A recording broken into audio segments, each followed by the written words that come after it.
So the problem is, when it comes to justification, this idea of you being able to understand God's justice against you, you have to be able to see for yourself. And you can't. You can't see it. If everybody saw this, we would all fall on our knees because he's real. God is real. Jesus Christ is real. What he accomplished is real. So you wonder, why is it that everybody doesn't see this? Because we're blind. Isaiah 59, verses 10 to 12. We grope for the wall like the blind, as if we had no eyes, as dead men in desolate places. What? You know what a picture is, right? Groping. You've been in a room when the lights are off sometimes, right? It's not a lot of fun. You have no idea where you're going. The way Isaiah describes Israel at this time is they are so in love with their sin, this is who they are, that they can't even figure out right from wrong. They don't know where justice is or where it's coming from. I mean, look at our culture. There are people in this room afraid to say anything because they could lose their job. You can watch the news. The minute they can pull up stuff 20 years ago that you did, and somehow it's relevant today? Right? So we're all groping along, trying to figure out, what am I supposed to do? What am I supposed to say? How do I act?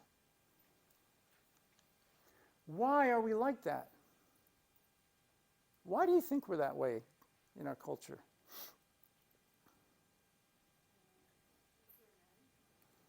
Fear men. It makes me think of what it says in Ephesians, that if they do not receive wisdom from the Lord, they are like Ephesians, just lying, James. If they do not receive wisdom from the Lord, they are like a ship tossed to and fro with every doctrine and random belief Yep. that comes around. I'm with you, but you notice what you're both doing. You're separating them from us. Them. They do this, right? Because we suck. Here's what it says. The things we do are testifying against us. You gotta wrap your head around this. The way you live and the things you do testify against you. And we know those things. We love them. We hold on to them. I feel like a lot of people today, they don't even know they are sinning. They don't know that they're sinners. Like I was having a conversation with a friend of mine, just trying to encourage him and kind of bring up these gospel conversations. But he literally just told me, he's like, I just don't understand it. And I was like, do you know why we might need Jesus? And he's like, why would I need Jesus? So I think it's honestly like, and I was gonna ask you this question, like, we need to bring up that sin is what separates us.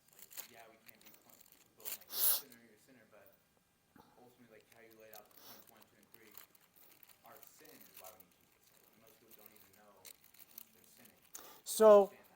So unfortunately what happens is this word sin becomes a word that we think only applies to religion. It's a religious thing. So when we ask people, why do they need Jesus? And we say, because you're a sinner. Their answer is, okay, right? So listen to what David says in Psalm 19. Psalm 19 has 3 sections to it. It starts off by saying, the heavens declare the glory of God. Then it jumps over and starts talking about the Bible. The law of the Lord is perfect. Starts getting into the word. Then it says this, who can understand his errors? Cleanse me of secret faults. What is he saying? What is David saying?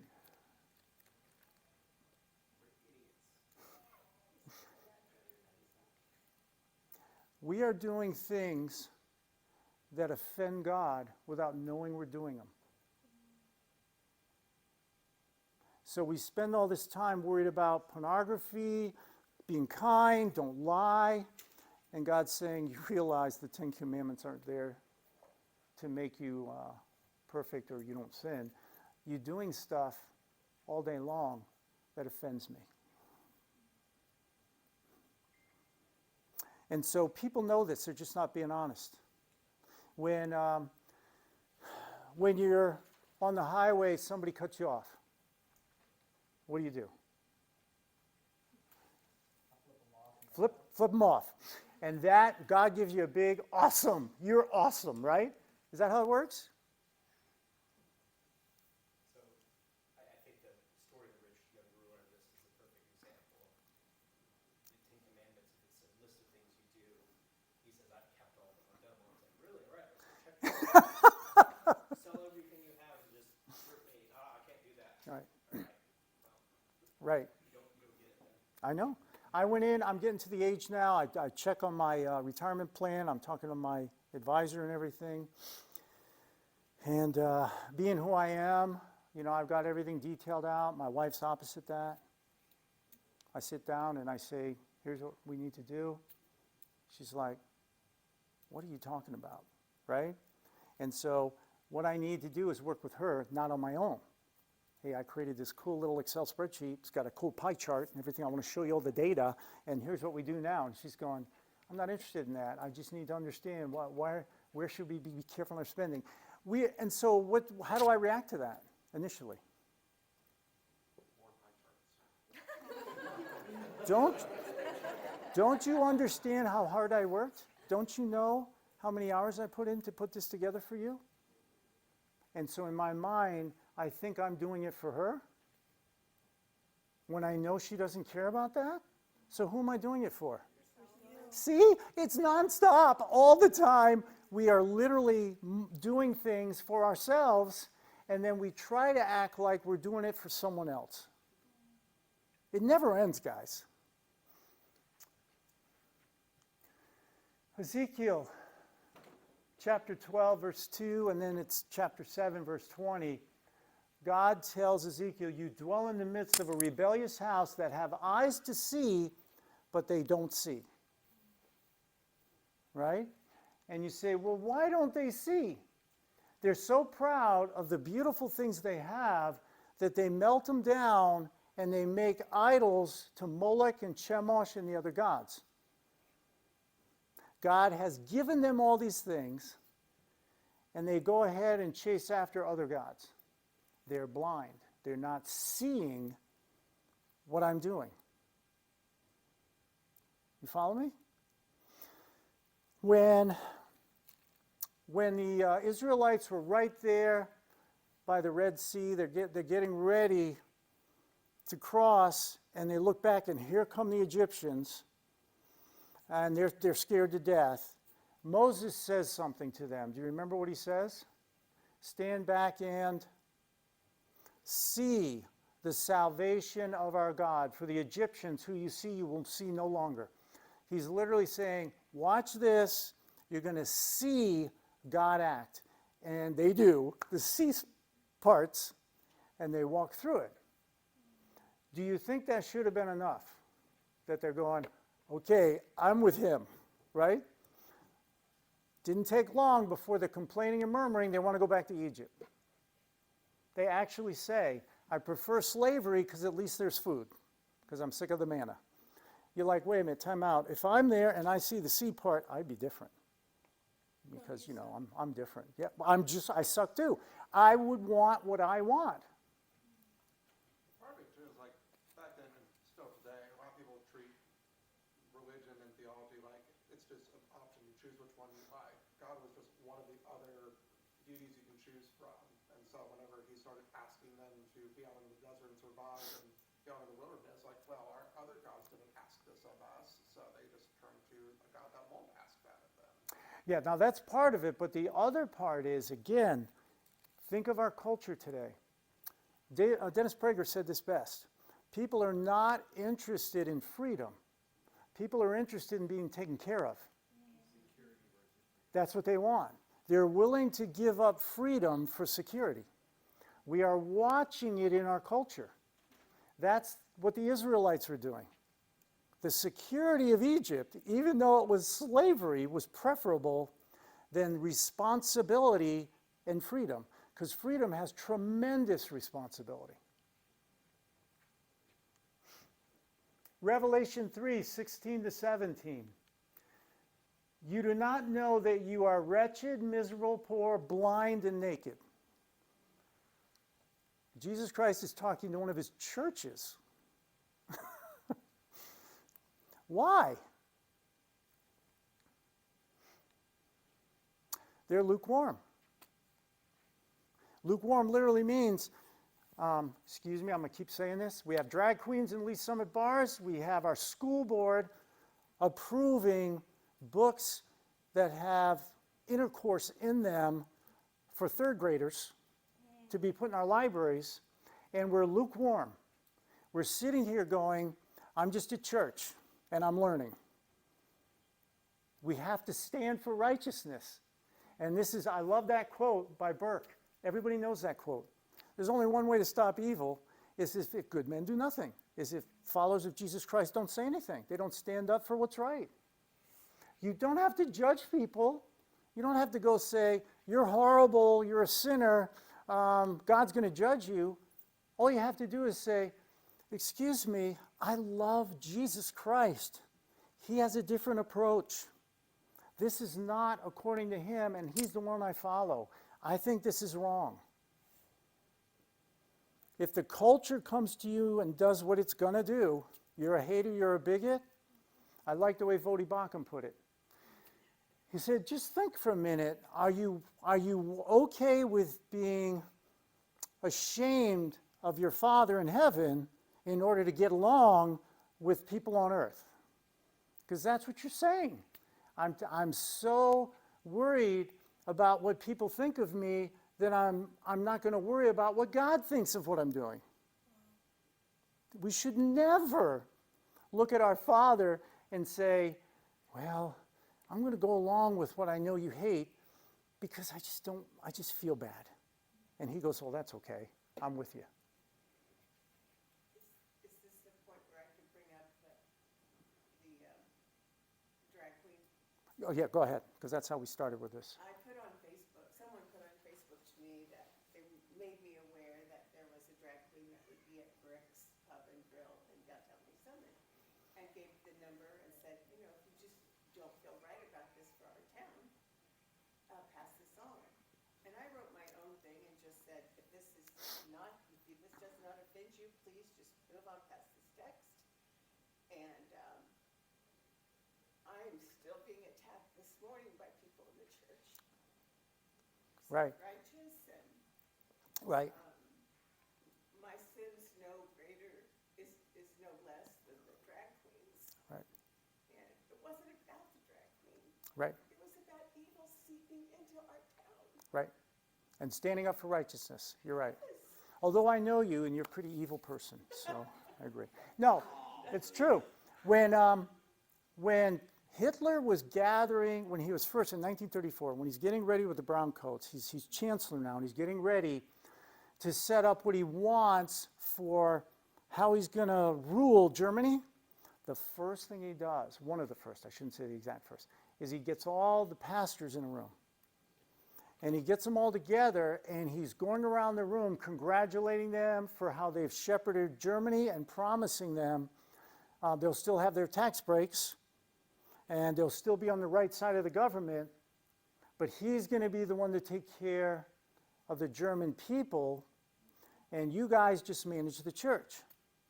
There's a young pastor named Martin Niemöller.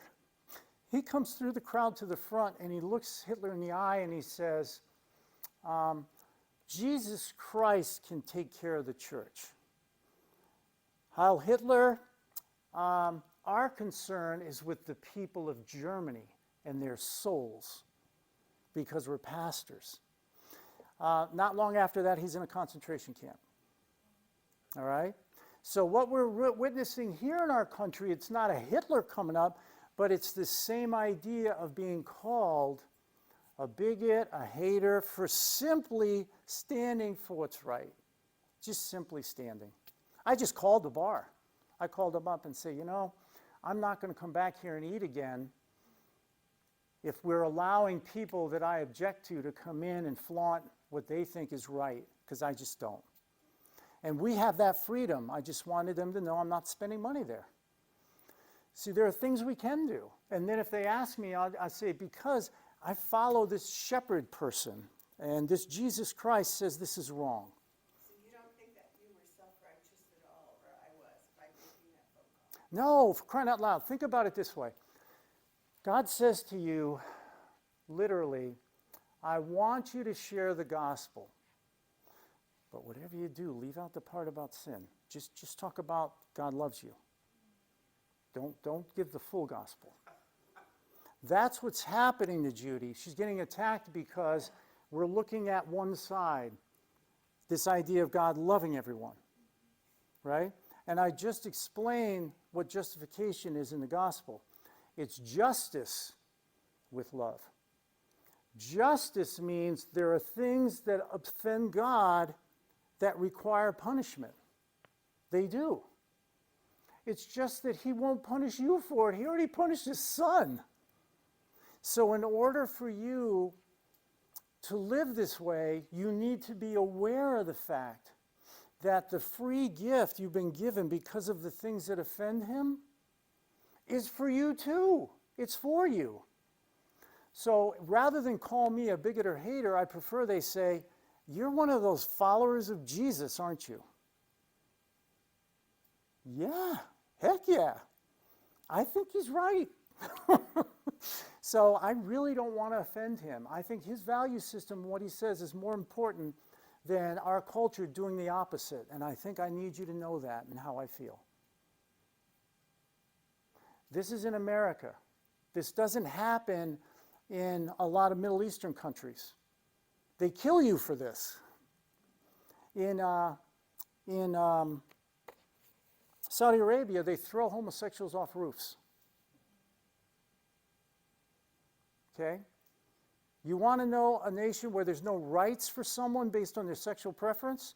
Try Islam.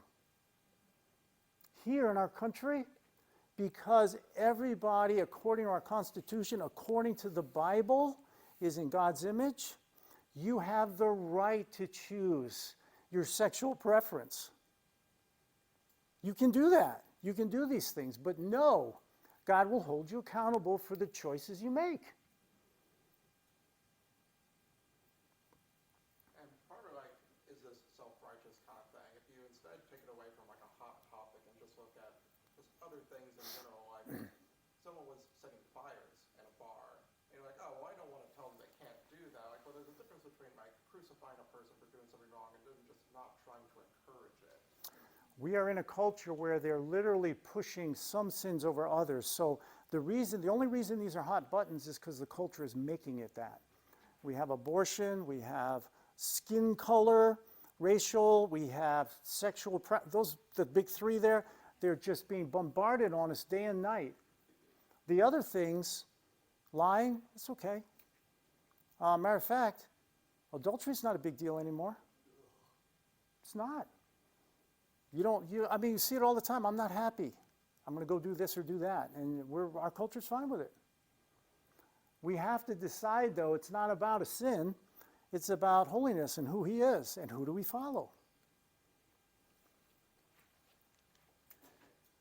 Jesus claims that he can unite people. How does he unite people? With love. Okay, that's not it. We have justice and love. The cross is what unites people.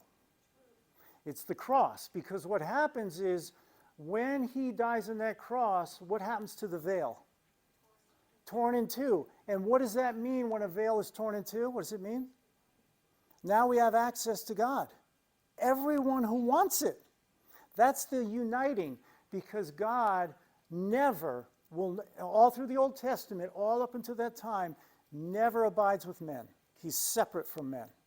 Now all of a sudden, he can, because of the cross. And what he does to prove it is he raises his son for everybody to see.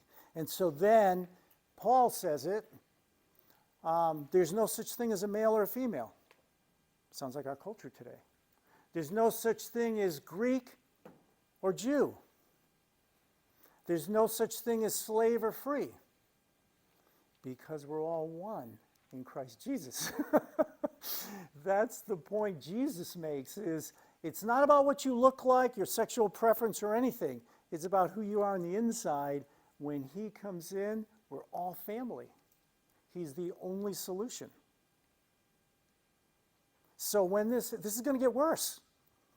The more we laugh, the more we contend, the worse it gets. The worse it gets. And so when you stand before God, there's only one thing I want to hear. You were a nut over my son, weren't you? You did lousy arguing for heterosexual marriage, Ed. You were kind of screwed up, but you were a nut over my son. Right? That's all he's going to care about. Here's Jesus talking to a group of Pharisees. I've come into the world that those who don't see may see, and those who may see be made blind. Excuse me? Okay, so people who are blind are going to see, and people who see are going to be blind.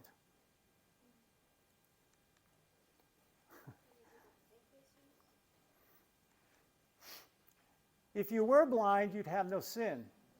But you say we see, so your sin remains. That university professor is claiming she sees. She's claiming we all should love one another because people who violate the commandments of God are right to do so. It's okay. God's saying you're blind.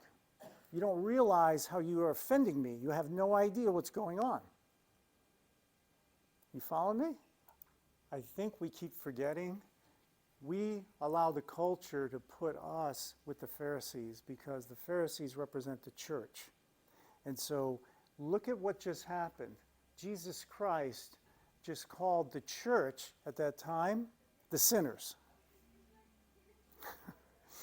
Our culture looks at the church like the Pharisees instead of looking at us as though we know Jesus. So what we have to do is to be willing, like he said, Jesus said, as long as darkness is in the world, I'm the light of the world. Sorry, Professor Bridges, that's darkness. Sorry, that's darkness. But here's the light of the world. I'm with Jesus. I'm not with established religion. That's what we have to do. We don't do that. It's much safer to be in church and to learn these things, and then we're afraid to confront the culture because we don't know what's going to happen. Jesus is like, I'm with you. I'm with you. Go tell him. It's holy ground. If I'm with you, you're on holy ground. Just tell him.